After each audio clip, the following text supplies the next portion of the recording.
प्रातः स्मरणीय विश्व वंदनीय संतों के सम्राट सतगुरु कबीर साहिब जी के पावन चरण कमलों में त्रिवार बंदगी करते हुए मेरे मन मंदिर के आराध्य प्रातः स्मरणीय परम पूज्य गुरुदेव जी, अर्चनीय वंदनीय संत समाज, समस्त संत गुरुजनों के चरण कमलों में त्रिवार बंदगी करते हुए कबीर आश्रम देवरी चैनल से जुड़े हुए समस्त श्रोता बंधुओं को, माता बहनों को, नन्हे मुन्ने प्यारे प्यारे बच्चों को, आदरणीय बुजुर्ग दादा दादियों को, सभी को सुबह की हार्दिक शुभकामनाएं हैं। आज का दिन सभी के लिए सुखद एवं मंगलमय हो।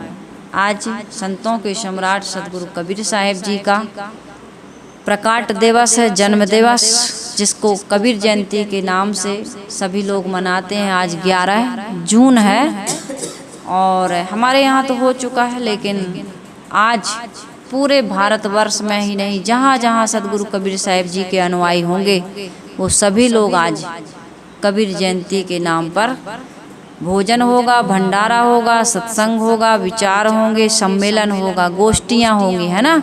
तो सतगुरु कबीर साहिब जी की महिमा, उन्होंने जो समाज को दिया, समाज को जो एक नई दिशा, नई प्रेरणा दी।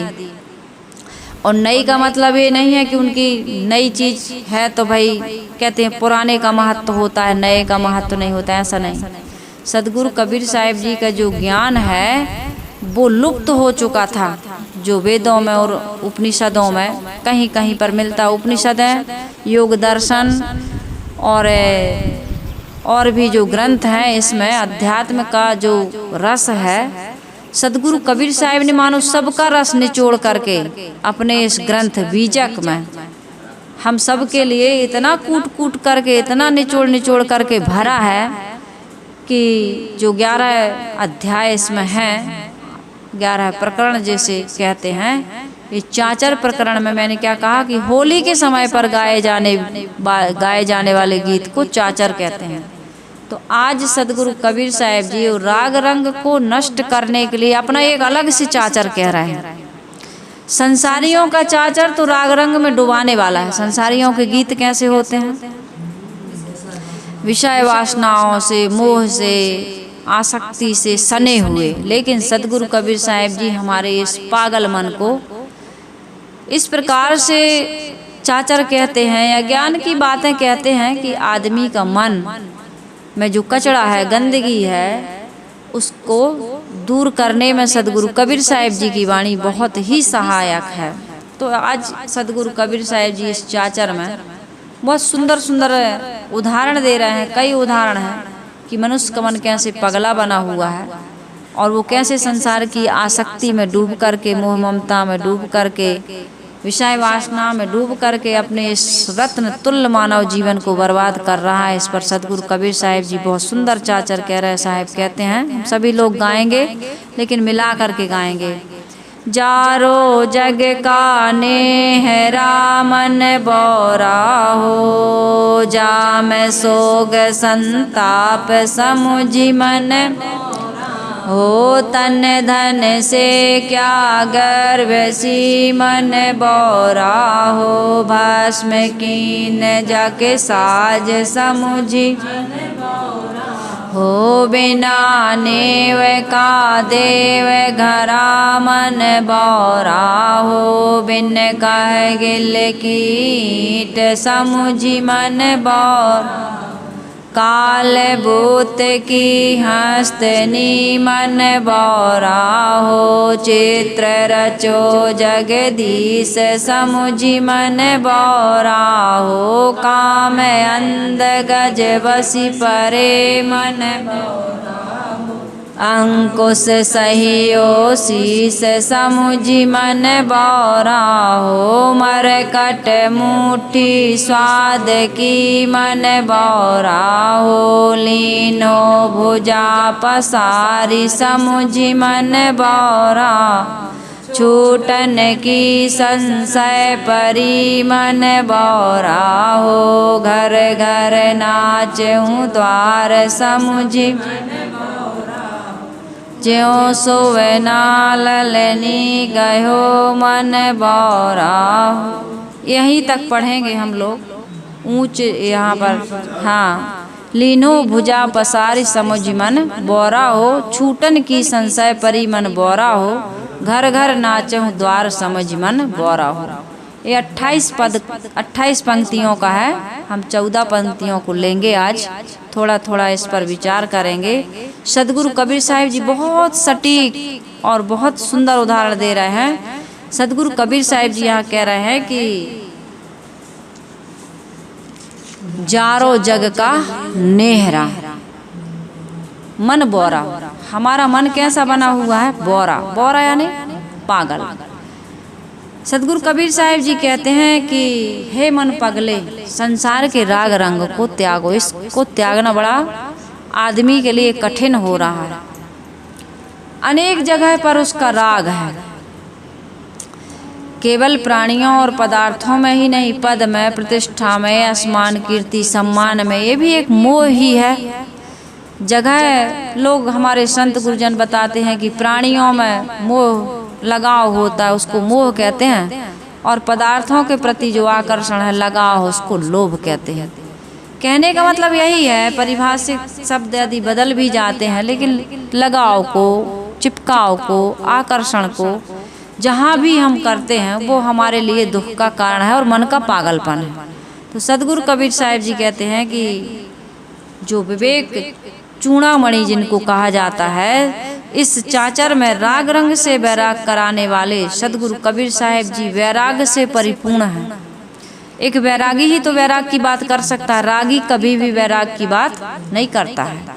वो तो इसकी शिकायत, उसकी कमी, उसमें अधूरापन, यही सब देखता है, यही सब महसूस करता है, उसी की चर्चा करता है। तो यहाँ सदगुरु कबीर साहिब जी को बता रहे हैं गुरुदेव जी कि ये विवेक चूड़ामणि कबीर रचित चाचर राग रंग से वैराग कराने वाला विवेक से पूर्ण है। उन्होंने इस पूरे चाचर में मन को संबोधित किया है और मन को संबोधित करके कहा है कि ये मन कैसा है? मन पगला है। हमारे यहाँ संत जी आते थे ना, गाते थे, मन पगले हरि का नाम जप ले, मन पगले गुरु का नाम जप ले, तू बैठ साधना कर ले। गाया करते थे, बताया करते थे, ये मन पगला है, ना गुरु का नाम जपता है, ना अपने हरि, हरि यानी दोषों को हरण करने वाले गुरुदेव भी हरि हैं। और हमारे अज्ञान को यदि हम नाश कर देते तो हम ही हरि हैं, हमारी आत्मा ही हरि है। ये अज्ञान के कारण हम जगह जगह अपने आप को दीनहीन, तुच्छ, कमजोर, दुखी इस प्रकार से महसूस करते रहते हैं। यदि अपने हरि को, अपने गुरु को हम अपनी श्रद्धा समर्पण करते हैं, उनसे ज्ञान प्राप्त करते हैं, अपने स्वरूप का बोध प्राप्त करते हैं, अनावश्यक का त्याग करते हैं, विषय वैराग, मोह, ममता, आसक्ति का, ये हमारे लिए आवश्यक नहीं है। इसके बिना हम बहुत सुखी रह सकते हैं। ऐसा थोड़ी कि मोह, ममता, आसक्ति नहीं करेंगे तो खाने को नहीं मिलेगा, पहनने को नहीं मिलेगा, रहने को नहीं मिलेगा, रोग औषधि लग जाएगी तो दवाई नहीं, रोग लग जाएगा तो औषधि नहीं होगी, ऐसी बात थोड़ी है। ये अनावश्यक मोह, अनावश्यक लोभ, अनावश्यक ईर्षा, द्वेष, ये अनावश्यक विचार मन में विकार बन करके आते हैं। इस कारण से हमारा मन दुखी होता है। आवश्यक विषयों पर यदि चिंतन करेंगे तो मन दुखी कभी नहीं होता है, लेकिन हम अनावश्यक विषयों पर चिंतन करते हैं, चर्चा करते हैं, आचरण करते हैं, तब हमारा मन दुखी हो जाता है। तो सदगुरु कबीर साहिब जी ने देखा कि मनुष्य का मन पागल बना हुआ है। वो अव्यवस्थित बातें सोचता है, अव्यवस्थित बातें बोलता है और अव्यवस्थित कर्म क्रियाएं करता है, और इसी के कारण से वो दुखी है। तो प्रत्येक व्यक्ति को, हम सब जो यहाँ बैठे हैं और जो इन विचारों को सुनेंगे, उन सबको, हमको, आपको ये गांठ में बांध लेना है कि यदि मेरा जीवन दुखी है तो इसका मतलब है कि मेरा मन अनावश्यक विचारों को स्थान दे रहा है, अनावश्यक बातें बोल रहा है और अनावश्यक कार्य कर रहा है। तो उसको हमें ठीक करना है विवेक से, विचार से, सत्संग से, गुरुवाणी से।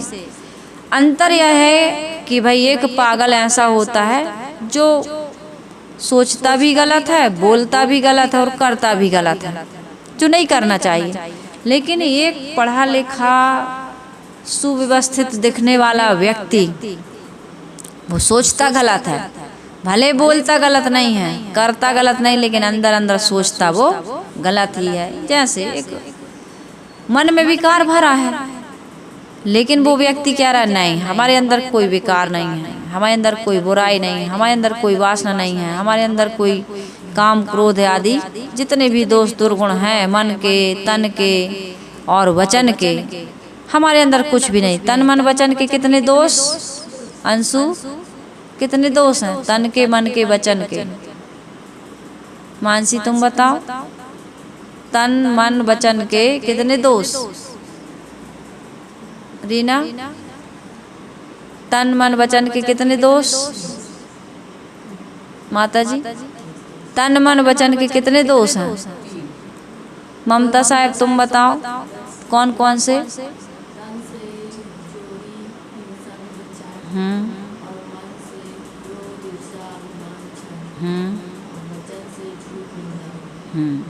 कितनी बार बताते हो गया, 2 साल से 3 साल हो गए कि तन मन वचन के 10 दोष हैं। कितनी बार बताए?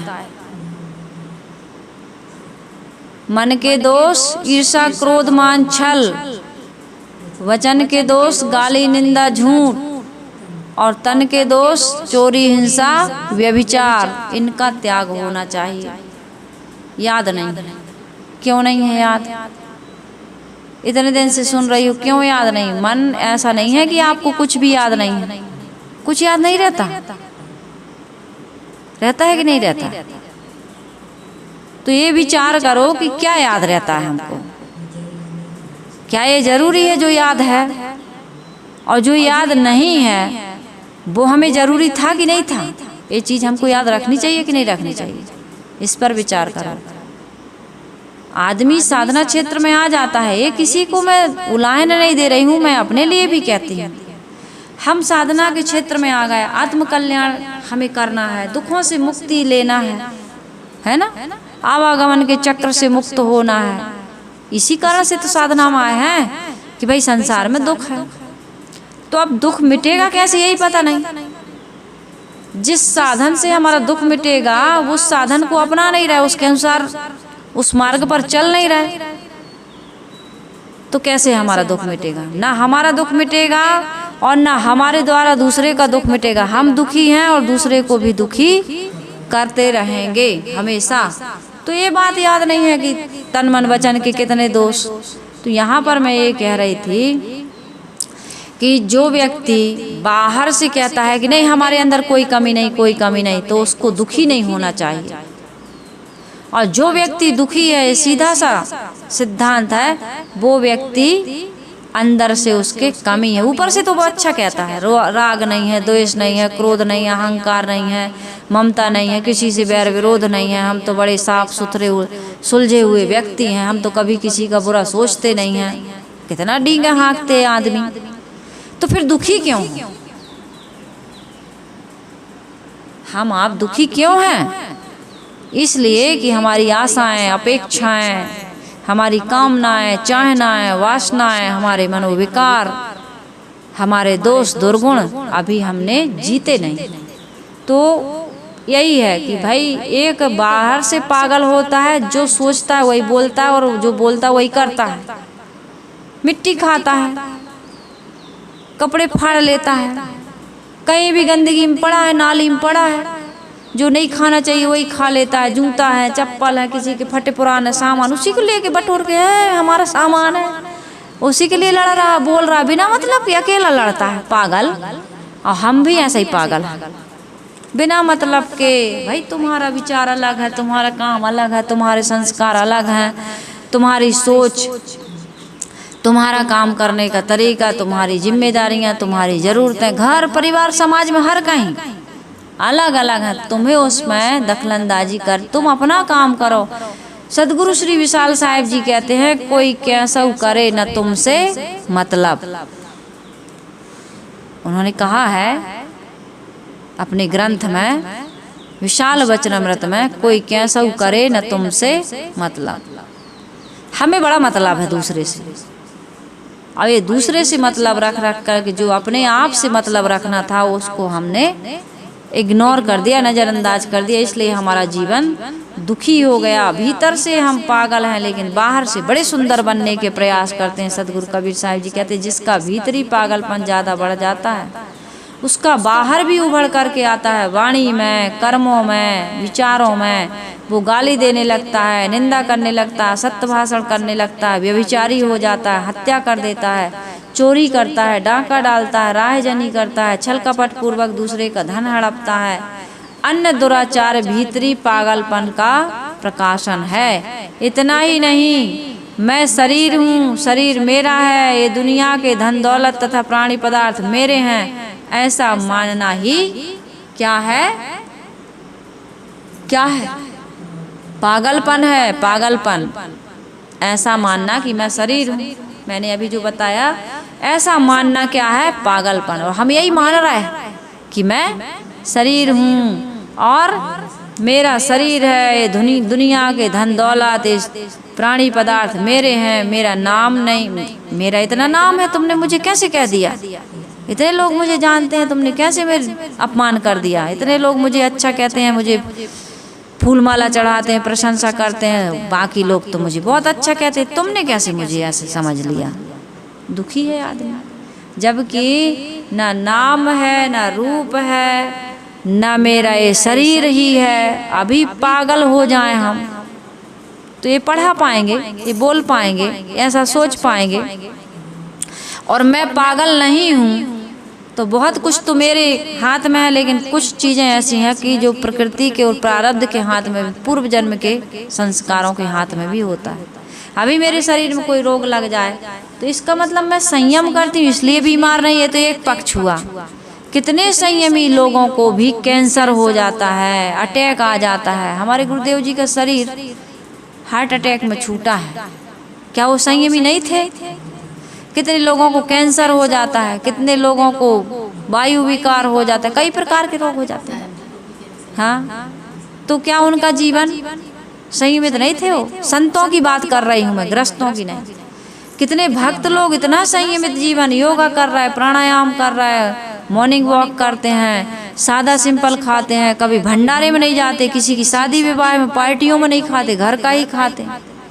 उनको ऐसे ऐसे रोग में, धमतरी में गई एक बार जब छत्तीसगढ़ में थी, एक भक्त को ऐसी ही प्रॉब्लम आ गई। उन्होंने कहा, साहिब जी समझ में नहीं आता, मैं गुरुदेव जी का इतना बड़ा फैन, इतना उनको इतना फॉलो करता हूँ, हर सुबह शाम रात दिन गुरुदेव जी के प्रवचन सुनता हूँ और जो गुरुदेव जी कहते ठीक वैसे ही करता हूँ। और गुरुदेव जी केवल अध्यात्म की ही बात तो करते नहीं थे, वो तो व्यवहार की भी बात करते थे। खान पान से लेकर पेट कैसे साफ रखना है इसके लिए भी गुरुदेव जी बताते थे कि पेट साफ नहीं होगा तो मन भी साफ नहीं रहेगा। मैंने सारे नियमों का पालन किया, लेकिन मुझे मेरी दोनों जो हार्ट की जो नसा होती ना, ब्लैकेज बताई। बल्ब हमारे बल्ब नहीं है, उसको नस ब्लॉक कहते हैं, मतलब 99% 95% नहीं हो जाती लोगों। और भी रोग उन्होंने बताया मुझे। बताइए साहिब जी, अब एक कैसे, इसको मैं क्या मानूं? तो प्रारब्ध के अनुसार कई बार ऐसे हो जाता है, उसमें हमारा पूर्व जन्म का जो कर्म है वो भी जुड़ा होता है, जिसको कहते हैं क्रियमाण, संचित और प्रारब्ध। तो उसके अनुसार से हमारे शरीर में कई बार ऐसे हो जाता है। तो मैं ये कहती हूँ कि यदि मेरे जीवन में किसी प्रकार का आज वर्तमान में आ रहा है, प्रारब्ध को ही छोड़ दो, वर्तमान में क्रियमाण को भी हमको ध्यान में रखना है। प्रारब्ध में जो हो तो निष्काम भाव से भोगा जाता है, निपट जाता है, लेकिन आज क्रियमाण कर्म यदि हम गलत करते रहेंगे तो फिर हमारा प्रारब्ध बनेगा और फिर हमको दुख भोगना।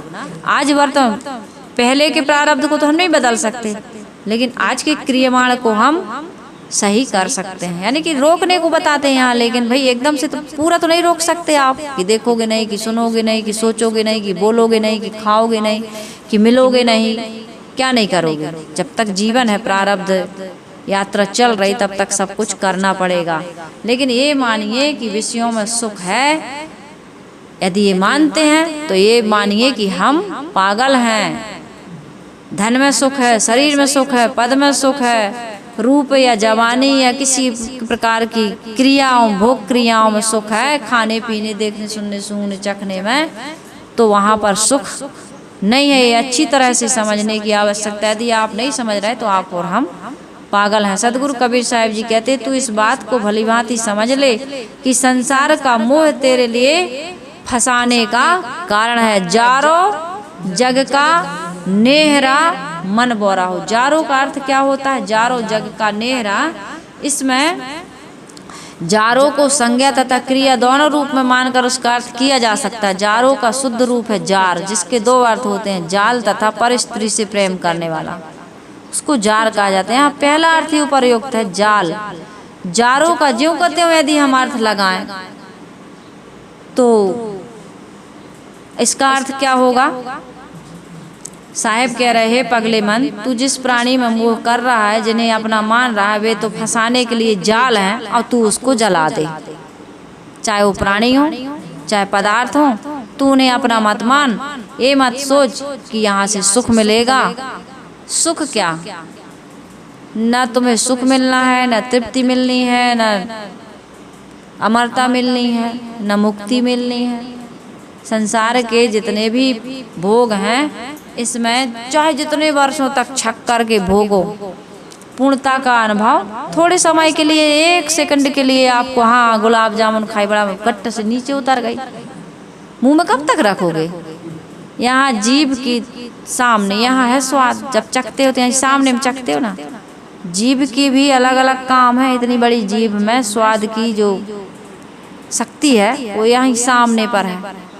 यहाँ रखे, अंदर दांत ने चबाया, जीभ ने घुमा घुमा के अंदर किया, खत्म स्वाद। कितना खाओगे? पेट भर गया, रुचि हो गई, थोड़ा सा स्वाद का आनंद लिए, लेकिन आपको संतोष, जैसे ही भूख लगेगी कहोगे और गुलाब जामुन बची हैं क्या? कितने तो खाते खाते कहते रख दो, और ले लो, कहते हाँ भैया अभी तो पेट भर गया, रख दो, रख देना हमारे लिए। कितने लोग छत्तीसगढ़ में हमने देखा, बांटा झुका के रखना कहते हैं उसको बांटा झुका के रख लेते हैं डिब्बे में भर करके टिफिन में, फिर खाएंगे।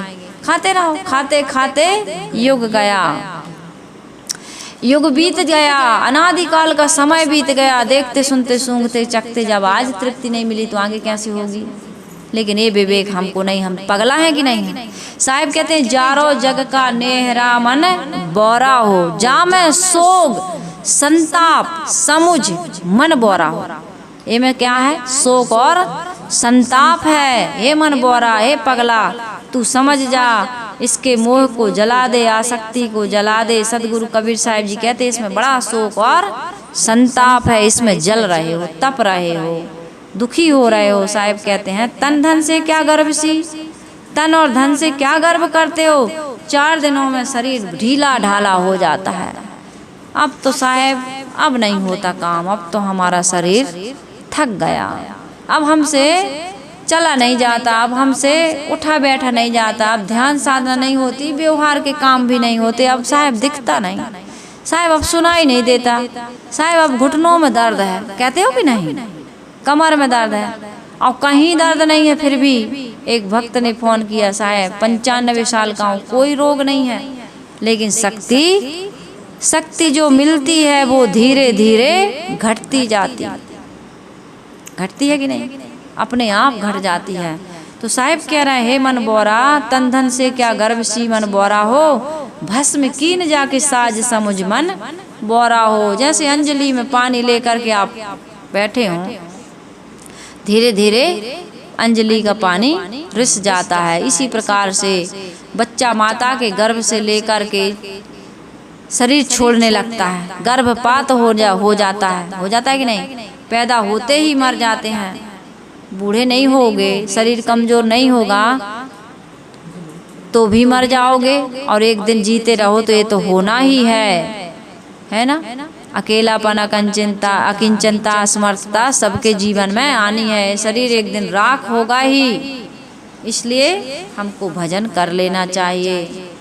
भजन अभी करो, इसी समय करो। भजन क्या है? दोषों से, दुर्गुणों से, बुराइयों से, कमियों से मुक्त हो जाओ। यही भजन है, अपने को बचा लो।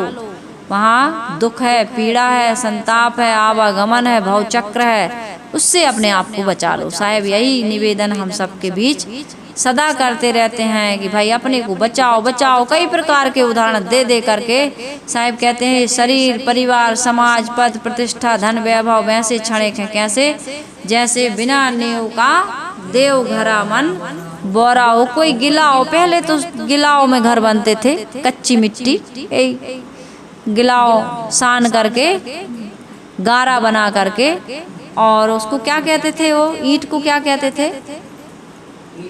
ईंट को कुछ कहते थे ना पहले, गुम्मा, गुम्मा कहते थे क्या कहते थे?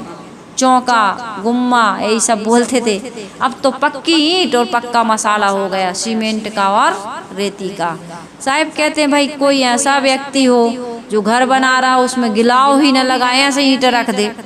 बिना नेव का देव घरा मन बोरा हो, और बिन कहे गिल की ईंट समुझ मन बोरा हो। उसको ढहने में देर नहीं लगती। इस शरीर को, इस जवानी को, पद को, प्रतिष्ठा को, वैभव को ढलने में, बिनसने में, छूटने में, बदलने में देरी नहीं लगती। हाथ ही तुम्हारे हाथ में नहीं आता, एक हाथ से दूसरे हाथ को पकड़ना साहब इस हाथ से कुछ बनता ही नहीं। कितने लोगों का कपड़ा, कितने लोगों का हाथ नहीं उठ रहा, लग गया हाथ नहीं उठ रहा है। होता है कि नहीं होता है? और कभी भी हमारे शरीर में भी वो स्थिति आ सकती है। साहब कहते हैं देह रहते रहते स्वस्थ अवस्था में अपने जीवन का उद्धार कर लो। सदगुरु कबीर साहिब जी कहते हैं बुढ़ापे के लिए मत बैठो, आज नहीं हम कल करेंगे। इस प्रकार से भजन को कल पर मत टालो, भजन को आज ही करो, बाकी और काम भले कल कर लेना, क्योंकि हम भजन करन का यही है मौका। इस जीवन का नहीं भरोसा, मौत उठा कर ले जाएगी, तू कर ले भजन हरि का। हरि का भजन करो। हरि कौन? हमारी अंतरात्मा, और बाहर के हरि हैं सदगुरु।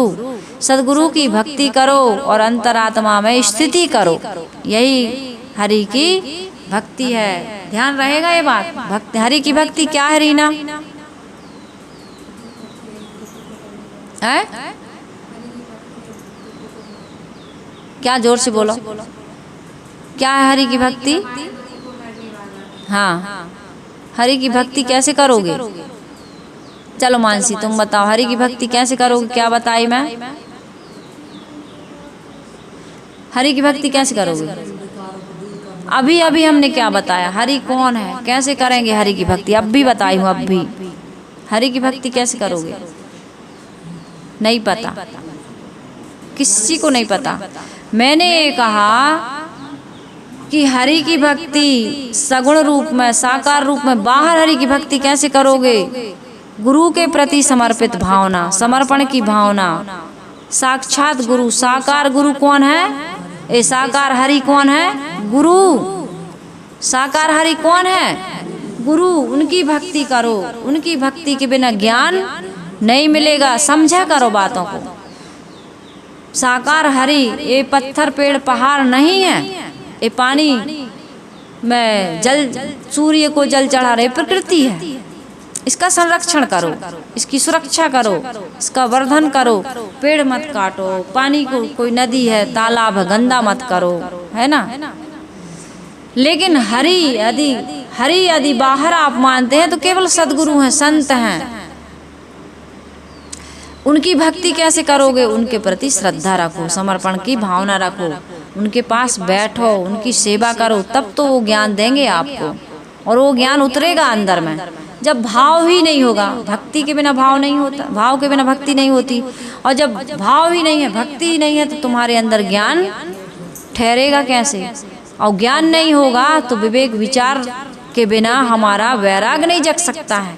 और वैराग नहीं होगा, त्याग नहीं कर सकते हैं, त्याग नहीं होगा तो शांति मिलेगी। ये सिद्धांत की बात है, कभी नहीं मिलेगी शांति। तो बाहर की सगुण भक्ति क्या है? गुरु की उपासना करना, यही हरि की भक्ति है। उसके प्रति श्रद्धा समर्पण का भावना रखना, उनके सानिध्य में रहना, समय समय से उनका सानिध्य प्राप्त करते रहना। हमेशा नहीं रह सकते हैं कोई व्यक्ति, वैसे तो हमेशा रहे समर्पित हो गए तो उसके लिए क्या पूछना। लेकिन जो गुरु बसे बनारसी शिष्य समुंदर तीर, बिसराए बिसरे नहीं जो गुण होए शरीर। यदि तुम्हारे शरीर में वो गुण ही नहीं है तो साथ में रह करके भी लोगों को लाभ नहीं मिलता है। बहुत लोगों को ऐसा देखा गया है कि साथ में रहने वाले ज़्यादा भटक जाते हैं। कई लोगों को ऐसे देख गए साथ में रहने वाले। अब मैंने अभी पूछा कि सगुण भक्ति क्या है, सगुण हरि कौन है, तो नहीं बता पा रहे हो। और निर्गुण हरि की भक्ति क्या है? गुरु ने जो ज्ञान दिया, सगुण हरि ने, गुरु ने जो ज्ञान दिया उसको जीवन में प्रयोग करके अंतरात्मा में स्थित हो जाना, ये निर्गुण की भक्ति है। ये हमारी अंतरात्मा रूपी हरि की भक्ति करना है। इन बातों को नहीं समझोगे जीवन बीत जाएगा, कुछ भी लाभ नहीं होगा। तो सदगुरु कबीर साहिब जी कह रहे हैं कि तन धन से क्या गर्भ सी मन बोरा हो, भस्म कीन जाके साज समुझ मन बोरा हो, बिना नेव का देव घरा मन बोरा हो, बिन कहगिल की ईंट समुझ मन बोरा हो।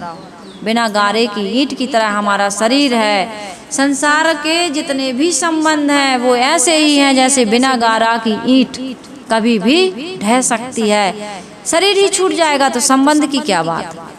ये संपत्ति, ये धन वैभव, ये कुछ भी ये किसी काम का नहीं है। हाँ, ये गुरु की भक्ति करते करते और आत्मा में स्थिति प्राप्त करने के बाद यदि हम बाहर समाज के लिए कुछ करते हैं तो अच्छी बात है, वो बुरी बात नहीं है। लेकिन यदि तुम बाहर का विकास खूब करते हो और अपने अध्यात्म में आत्मा का विकास नहीं कर पाए, गुरु की भक्ति नहीं कर पाए, आत्म स्थिति नहीं कर पाए, तो ये बाहर का विकास, बाहर की उन्नति तुम्हारे हमारे लिए दो कौड़ी की भी नहीं है। किस काम की बताओ। इन सारे विकास, अब आश्रम बन रहा है, अब आपको हमको आश्रम बनाना है। पता नहीं कौन सी सनक सवार हो गई, आश्रम बनाएंगे। भाई आश्रम बनाना तो कितना परिश्रम हो रहा है, और बन के तैयार होगा, जरूरी नहीं तुम रहोगे, जरूरी है, कोई गारंटी है?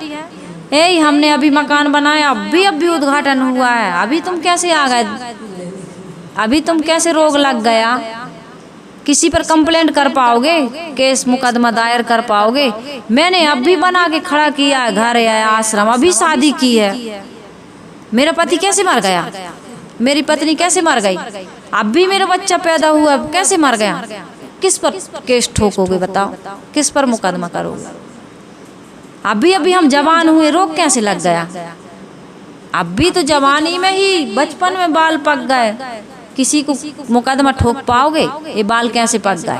पक गए तो पक गए, शरीर छूट गया तो छूट गया, रोग लग गया तो लग गया। इतना परिश्रम करके बनाया, लेकिन तुम रहोगे, ये तुम्हारे अनुसार मकान चलेगा, ये शरीर चलेगा, कोई सुवस्था नहीं है। तो ये काम में ज्यादा ध्यान मत दो। किस काम में ज्यादा ध्यान दो? किस काम में ध्यान दो? हम जो बता रहे हैं वही बताओ, किस काम में ध्यान दो? गुरु की भक्ति में ध्यान दो और अंतरात्मा की स्थिति में ध्यान। जब जहाँ जो बताया जा रहा, पढ़ाया जा रहा, वही, उस विषय से हटो मत, तब तो विषय को तुम पकड़ पाओगे। अपने मन की पहली और आगे की बात ना करो। क्या काम करो? अभी क्या बता रहा है? सगुण रूप में गुरु की भक्ति करो, निठल्ले होकर मत बैठो। बिना गुरु के कोई भी आदमी अपनी चित्त की शुद्धि नहीं कर सकता, क्योंकि गुरु ही नहीं। हाँ, हमें तो गुरु की जरूरत नहीं है भाई, हमें तो ज्ञान है, सदग्रंथ हैं, समय समय से चले जाते हैं, पढ़ लेते हैं, हम तो ज्ञानी हो गए। अब अरे गुरु रहेगा तुम्हारा, उसकी भक्ति करोगे, गुरु तुम्हें डांटेंगे भी, गुरु तुम्हारी कुछ शिकायत भी करेंगे, कुछ रोकेंगे भी, टोकेंगे भी, समझाएंगे भी, रास्ता भी दिखाएंगे।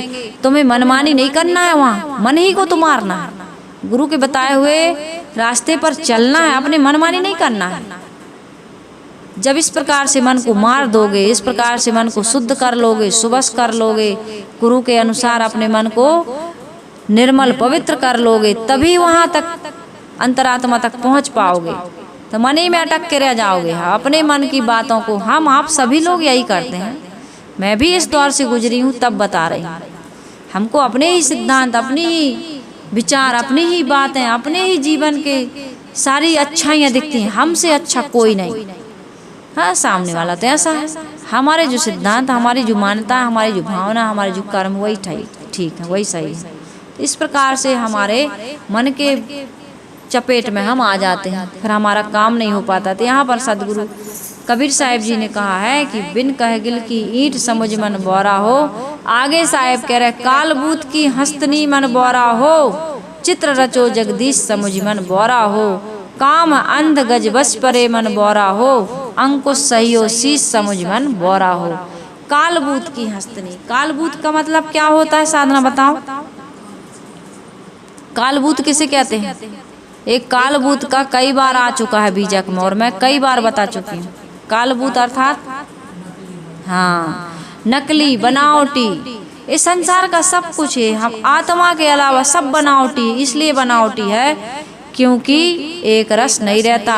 ये जैसे हम देख रहे हैं, इसमें कणों में हमारे जिन कणों को लेकर के शरीर बना है, परिवर्तन हो रहा है।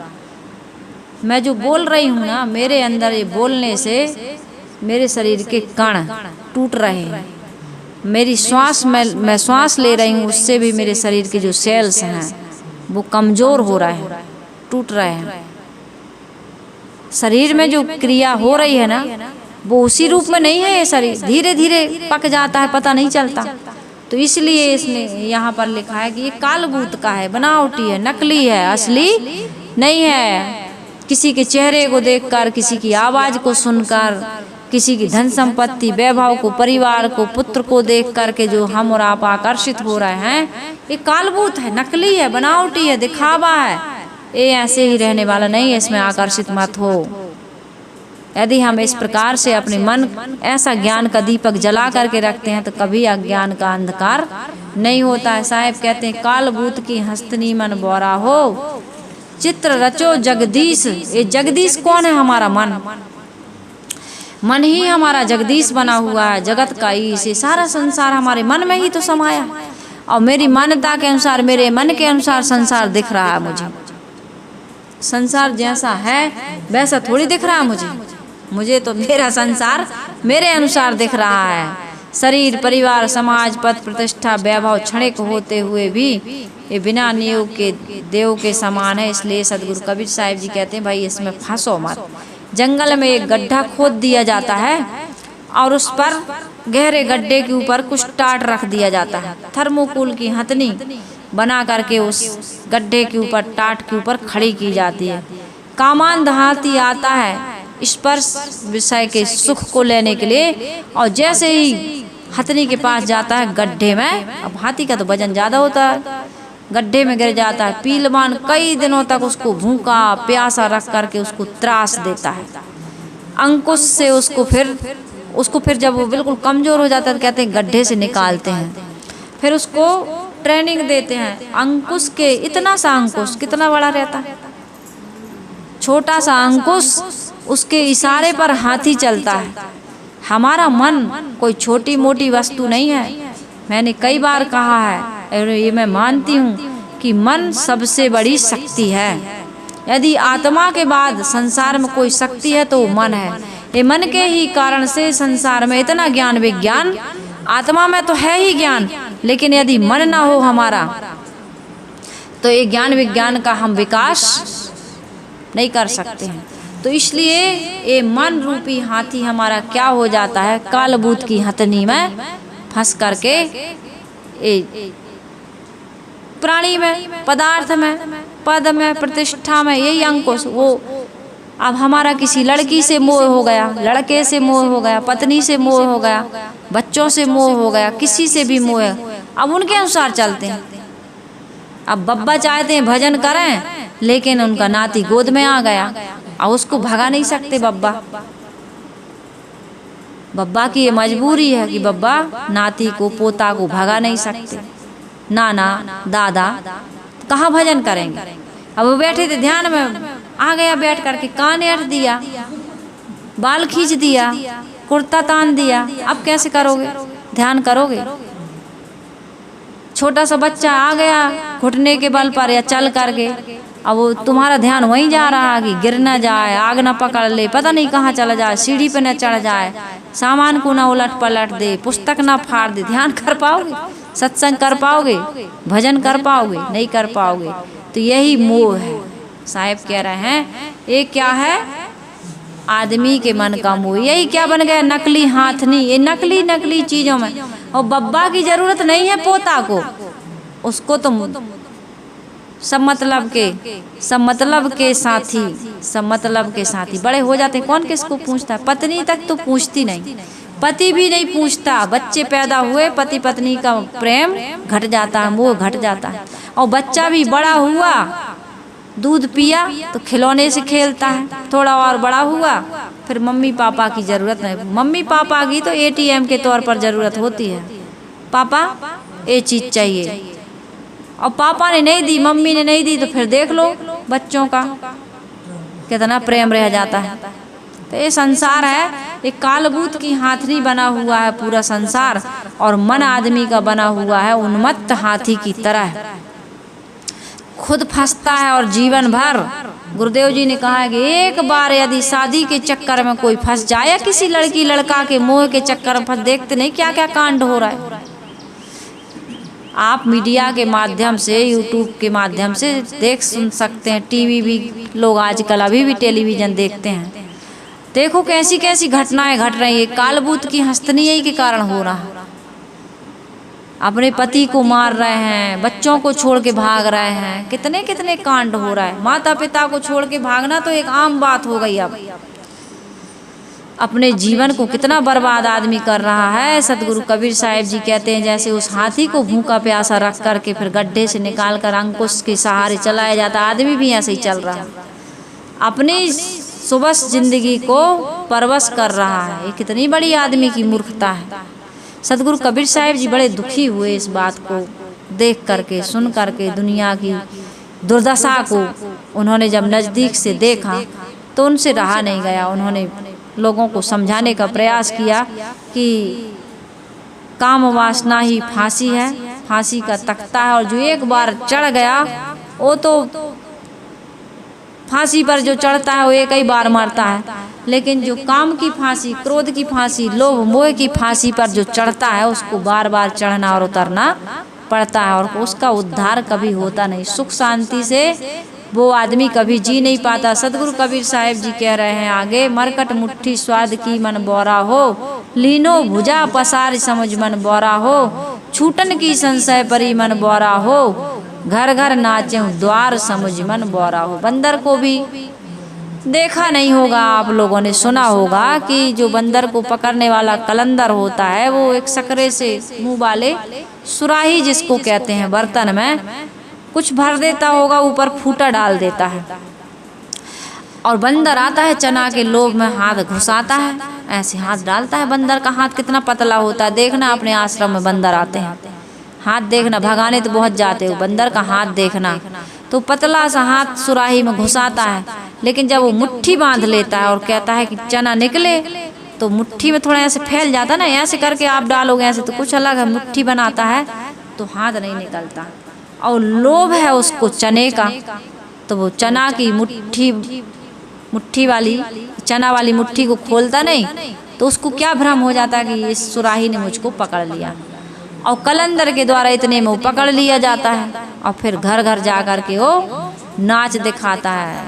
रामकली को लेने जाएगा, जाएंगे, रामकली को लेने जाएंगे।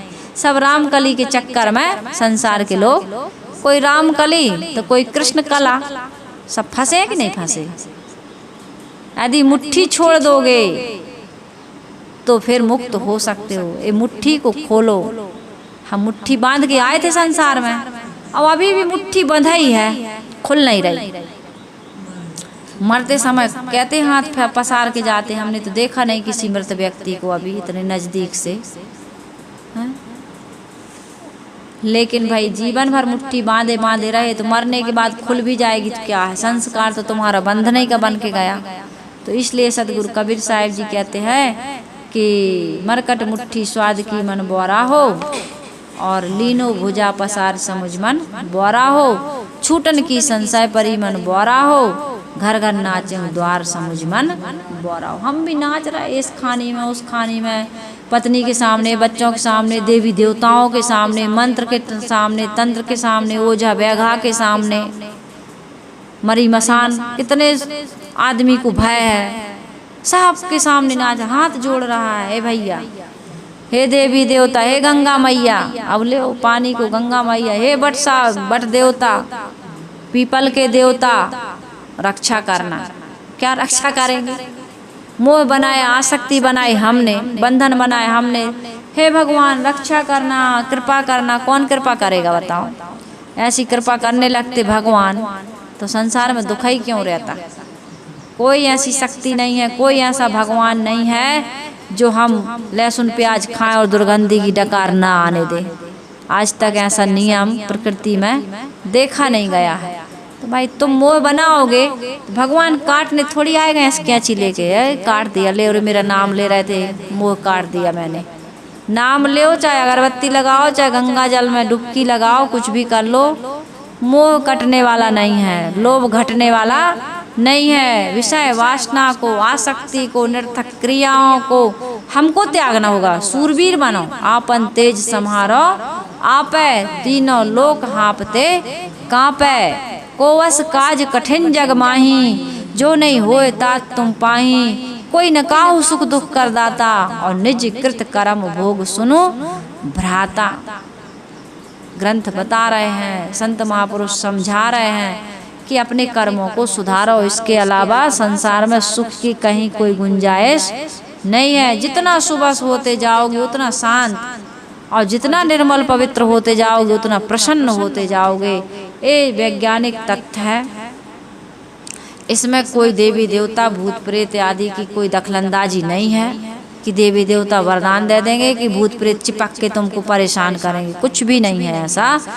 बातों को समझिए और समझ करके अपने जीवन को सुंदर बनाइए। सदगुरु कबीर साहिब जी आगे अगले 14 पंक्तियों में और भी सुंदर सुंदर उदाहरण दे रहे हैं। इसकी चर्चा जीवन रहा, ये शरीर ने साथ दिया, समय ने साथ दिया, तो कल हम उस पर चर्चा इसी समय, जिस समय आज हमने शुरू की थी, इसी समय में होगी। मेरा आप सभी से निवेदन है, बड़ा दुख होता है कि हमारे सामने बैठ कर के लोग नहीं समझ पा रहे, नहीं सुन पा रहे। उन भाई बहनों का, दादा दादियों का, सत्संगी सुसंस्कारी जीवों का मैं बहुत बहुत आभार व्यक्त कर रही हूँ। यहीं से बैठ कर के मेरी वाणी आप तक पहुँचे तो आप प्रशंसा के पात्र हैं, और मैं आपको बहुत बहुत धन्यवाद ज्ञापित कर रही हूँ यहीं से कि आप इन बातों को, विचारों को सुनिएगा, समझिएगा, अंतरात्मा तक, इसकी गहराई तक इन बातों को ले जा करके आत्मस्थिति प्राप्त करिएगा।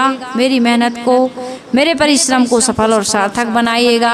हम सबका जीवन सुंदर बने, हम सब सुखपूर्वक जिएं और दूसरों को सुखपूर्वक जीने में अपनी सुंदर भूमिका अदा करें। इन्हीं शुभकामनाओं के साथ मैं अपनी वाणी को विराम दे रही हूँ। आइए हम सभी लोग गुरु वंदना कर लेते हैं।